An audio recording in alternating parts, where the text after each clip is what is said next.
Grazie Rossella, intanto anch'io ringrazio sia Rossella che Maria per avermi invitato. Che cosa dire di Laura?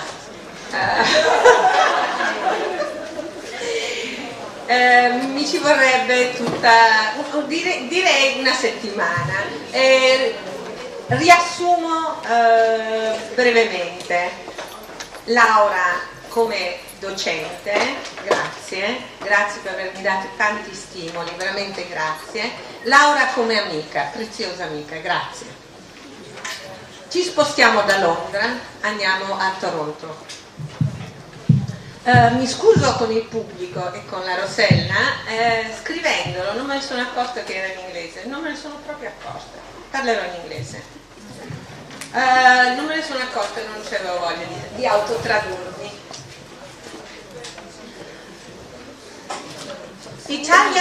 India Abroad is the title of a New York newspaper. India Abroad keeps you in touch with news and opinions involving Indians abroad and those back in India. Over the years, quote, the publication has grown into the leading voice for Indian Americans. We cover, as they say, we cover all the hard and soft news the diaspora needs and the entertaining and informative feature stories it wants. India Abroad has print editions for New York City, Chicago, Dallas, Los Angeles, and Toronto. India Abroad is also the title of a book, Sanjeev Skula book, which is entitled India Abroad, from the title of the newspaper, subtitled The Diasporic Cultures of Post-War America and Britain, published in 2003. In her introduction on Geographies of Indianness, she speaks about the cover of the Millennium edition, the cover of the August 1999 issue of National Geographic, featuring a set of articles on globalization. On the cover, as you see, there is a photograph of two Indian women, one dressed in a traditional sari and the other, the daughter, clad in a tight bodysuit, underneath the title Global Culture. If we go inside the magazine, though the women are apparently Indian, always speaking about this picture which is inside as well, the picture's significance was described by the editors of the magazines in these terms: goods move, people move, ideas move, and cultures change. So, I'll be speaking of India on the move and Indianness remade, or as Sukalas says here, is it global culture? She explains in her book how migrant cultures express global belonging in multiple national spheres, and thus she evokes a mobile and dynamic nation that takes shapes in spaces far removed from a territorial state. Her case studies in this book are Jackson Heights, Queens, New York, and Southall, London, England. What I'm trying to do today is speak about Little India, Toronto, Canada. Toronto, the provincial capital of Ontario, is the most populous, largest metropolis of the country. The Greater Toronto area had a population in the 2001 census of about 5.6 million inhabitants. It is considered a global city and one of the most multi-ethnic, transcultural, plurilingual cities worldwide. The artificial link of my title, Toronto in the title, is connected to a film called Bollywood Hollywood, set in Toronto and directed by an Indian artist who has been living in Canada for the last 40 years. But before speaking of the film, I would like to briefly highlight some contemporary cultural issues concerning the representation and the vitality of South Asians in Toronto in order to investigate the politics of urban space through some consideration on how Indians abroad may claim and express their belonging in a specific neighborhood in Toronto, that is, Little India. I'll be using the term South Asians and not East Asians or Indian Canadians because it is the word South Asian, the word widely used by both Statistics Canada and Culture-Bound festivals in Toronto. This term includes both immigrants directly or indirectly from South Asia and people born in Canada, but with South Asian roots. On the other hand, the term Indo-Canadian is the one used by the two national newspapers, the Globe and Mail and the National Post, to distinguish them, for example, from Pakistani and Bangladeshi. According to Statistics Canada, numbering 917,000 in 2001, South Asians were the second largest visible minority group in Canada, just behind the Chinese, and slightly over 1 million people. What about Toronto? In 2001, people of European ethnicities formed the largest cluster of ethnic groups in Toronto: Italians, English, Irish, and so forth. While the 5 largest visible minority groups in Toronto are Chinese, South Asians, Black African Caribbean, Latin Americans. Anyway, as the figure states, a high percentage of South Asians are resident in Toronto today. This diversity is reflected in Toronto's ethnic neighborhoods, which include Little Italy, the Junction, Little Jamaica, Little India, Chinatown, and so forth. Let's go to Little India. If we check the Tourism Toronto website, we find the following indication. Little India. Little India. Gerrard Street around Coxwell Avenue, it's a very long street, we're east of downtown. It says, quote, Toronto's Indian community congregate here, where it seems as though there is always a party going on. In Little India's festival-like atmosphere, you'll find Indian food restaurants, grocers, and shops that specialize in traditional clothing like saris and brilliantly colored scarves. At night, the streets and shops are lit with strings of multicolored lights. What is missing in this description is the reference to Bollywood. In a 2011 issue of the Globe and Mail, quote, for a few days in June 2011, Toronto went Bollywood. The premiere hobnobbed with Indian film idols arriving for a big awards gala. The mayor welcomed megastar Shah Rukh Khan to City Hall. Fans lapped it up. It was a reminder of the glamour and reach of Indian popular culture in Toronto. Toronto is also the site of the Filmy South Asian Festival each year. The word filmy is Hindi slang referring to anything associated, as you understand, with the Indian motion picture industry. Ma let's go back to... Questa sta andando da sola? Va bene anche così, Little India, come vedete anche, see, we have all the signs. I have to cut this part, I'm sorry. Little India, Dera Street, is a site of community formation for Indian immigrants. Indians, though, do not live here. They work there. Now, for a moment, let's think of the word little. Why Little India? According to De Maria Harney, it's the potentially demeaning and pejorative naming of an urban immigrant migrant neighborhood by the diminutive adjective serves both to locate the boundaries of an ethnic group by its origin, indicate something about the group's status in the wider society, in this case Toronto, and identify the spaces of social interaction and in economic activity within which its members might be found. At the same time, the use of the little, the diminutive, limits the potential threat this otherness might have by infantilizing its member as childlike or backward. This area is without doubt a location where to find a range of shops selling South Asian foods, clothes, books, DVDs, films in Toronto.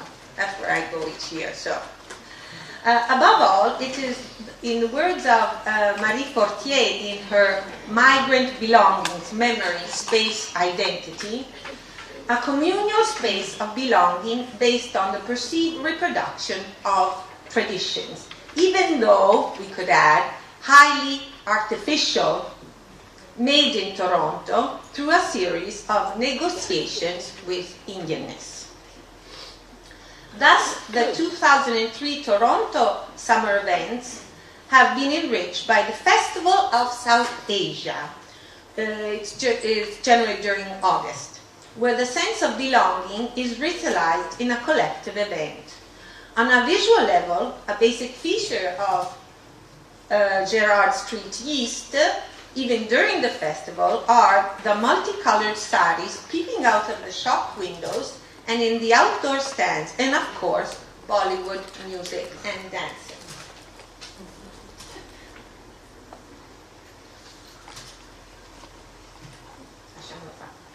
This Toronto neighborhood was the shooting site which created the Indian milieu in Dina Pathak's Bollywood, Hollywood. The film, it's a 2002 film. It was conceived, the film, as a homage to her two beloved cinematic ways of translating, ways of seeing cultural representation. Dina Pathak, born in 1950 in Amritsar, in the state, in the state of Punjab, lo dico alla canadese, Amritsar, okay, in the state of Punjab, moved to Toronto in 1973, where she is still living. Internationally acclaimed for her powerful and controversially planned trilogy of films set in India, Fire, Earth and Water, after being stopped in the shooting of Water, she turned to a comedy, leaving the dark dramas aside. Sitting at my kitchen table, I said, really, what I wanted to do was something that was life-affirming, that was fun, that was foot-tapping, that made me feel glad to be alive. And I wrote Bollywood, Hollywood. It should be noticed that her role in her adopted country has been officially accepted. In fact, she is included in the 20 names of Canadian women filmmakers quoted by the Library and Archives Canada in the section Celebrating Women's Achievements, Canadian Women in Films. The Toronto Film Festival, on the other hand, premiered Earth in 1998,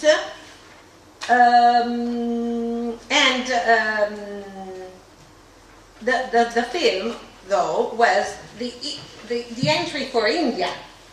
On the other hand, Bollywood, Hollywood was premiered as See Canada. So she was on both sides, once for an Indian film and once for a film that was meant to be Canadian. So filmed, seen, pictured in the Perspective Canada program.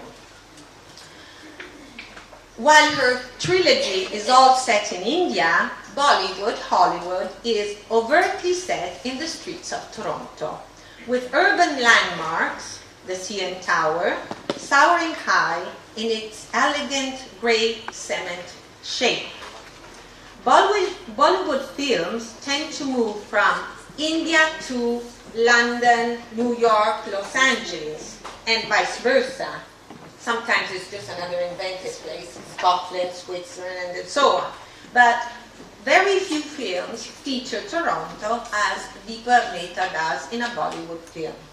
When introducing Bollywood Hollywood at the Toronto Film Festival in 2002, she underlined, speaking to the audience, that it would really help if you put on your dancing shoes and park your grey cells in the basement, because it's not an intellectual logical film. It's a film about the spirit of feeling good and singing and dancing.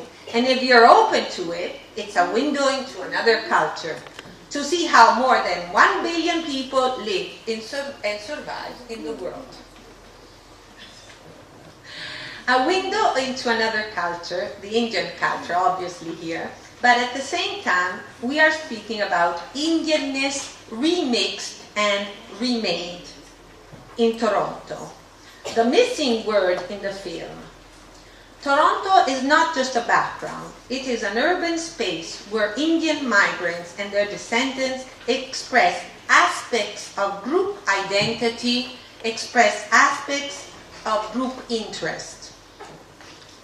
In this cityscape, explored with a bird's eye view on the skyscrapers, but also with shots representing Little India, Toronto the Good equals land of opportunities for Indians abroad.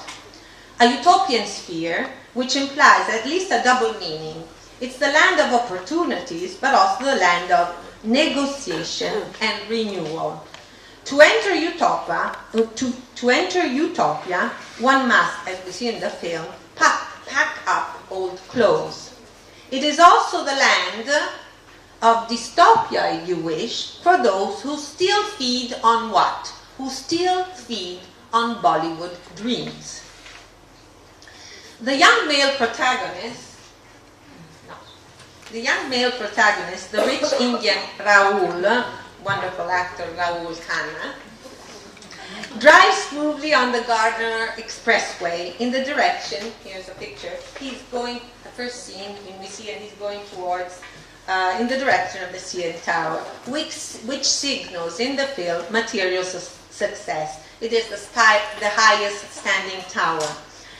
As a man, he has opted for integration in social life. He is a very rich, smart millionaire, and accepts strands of tradition at home in the womb-like house dominated by female figures. The father dies at the beginning.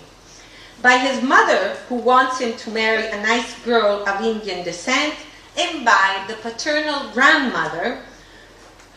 Add to this the sexually ambiguous character of Rocky, who has a double life, a driver by day, a drag queen by night.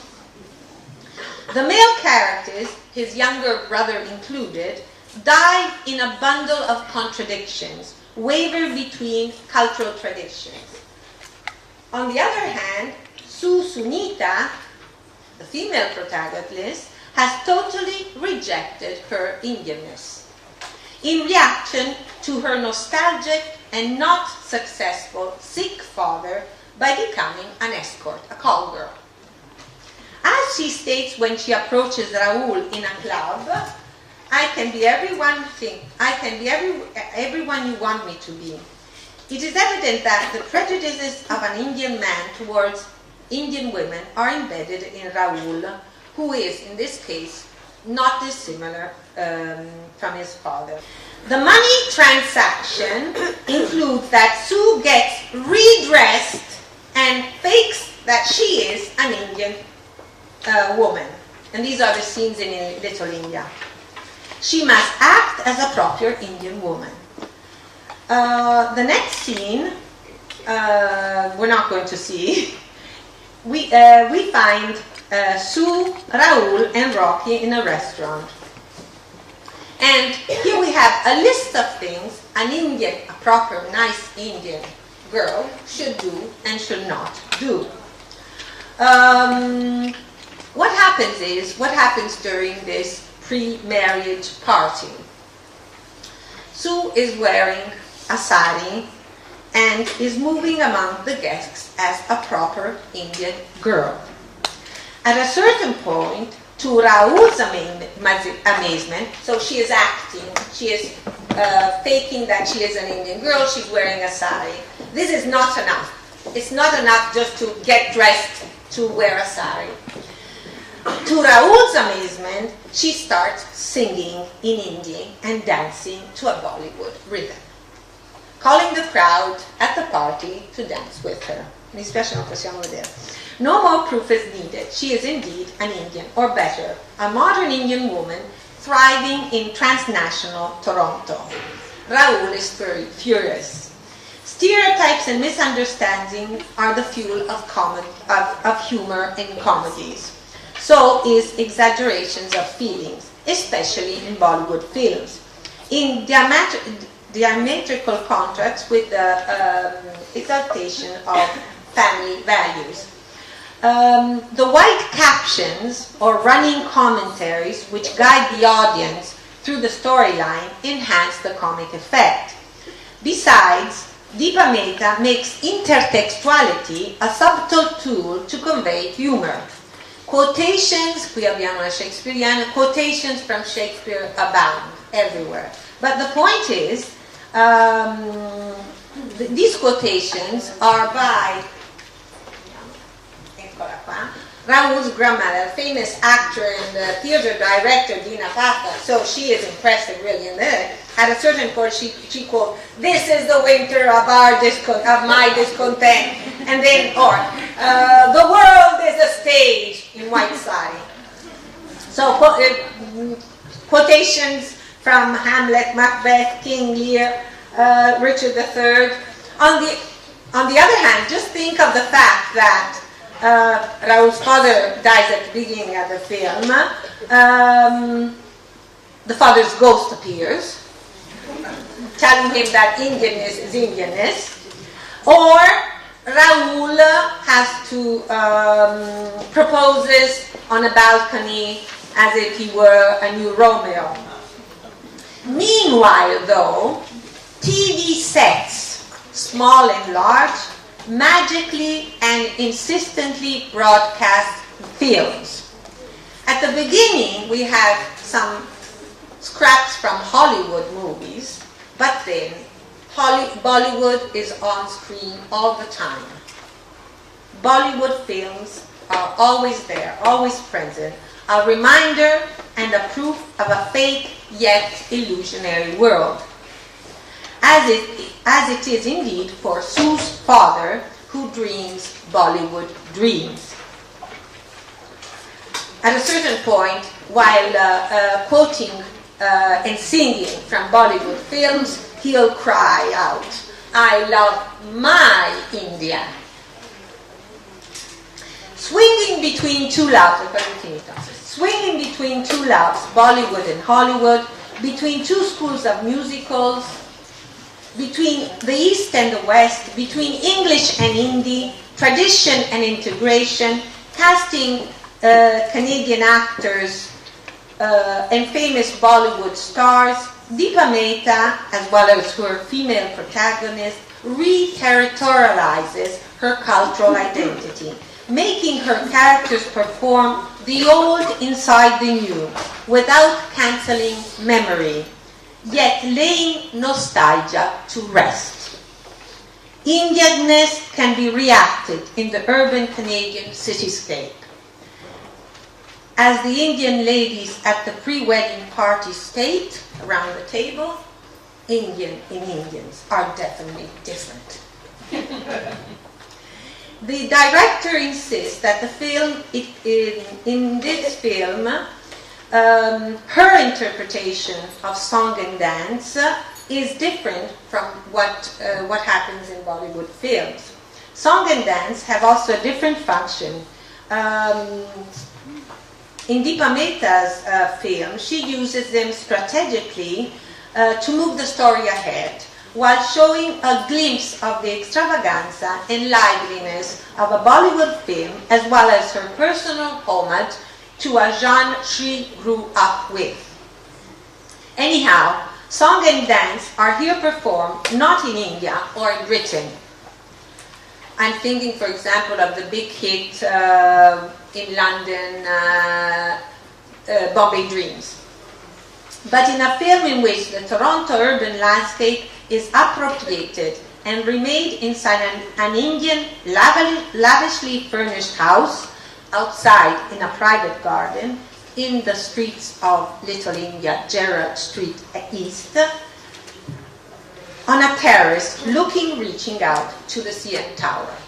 As a matter of fact, Little India as a neighborhood is never mentioned, yet it is the shooting set for Indianness in Toronto. The terrace scene. Non so se possiamo vedere. Okay. Un minuto. The terrace scene. See if we can see it. As the view opens embracing the cityscape, the two Canadians in search of their Indianness, who have both duelled with their ethnic identity, express their emotions, dancing to the rhythm of a Bollywood song, but in a mixed, multi-ethnic crowd of happy Torontonians. The appropriation of the city space is complete once we notice that the only woman wearing a sari is Sue. It is not by chance that Sunita, she has cut her name so that it sounds English, is played by Lisa Rai in her second film. She was hunted down by Deepa Mehta in Mumbai, just to find out, Deepa Mehta, that the Indian supermodel was born and bred in Toronto. Nothing is what it appears to be, as the film's cutline reads. The film closes with an overview of Toronto, the end. But the curtain of this play on India abroad in Toronto, Canada, is opened once again, as if for a last call. All the actors of this film show, crew included, dance to the music of a Bollywood tune. Nothing is what it appears to be. All movies are an illusion. Thank you.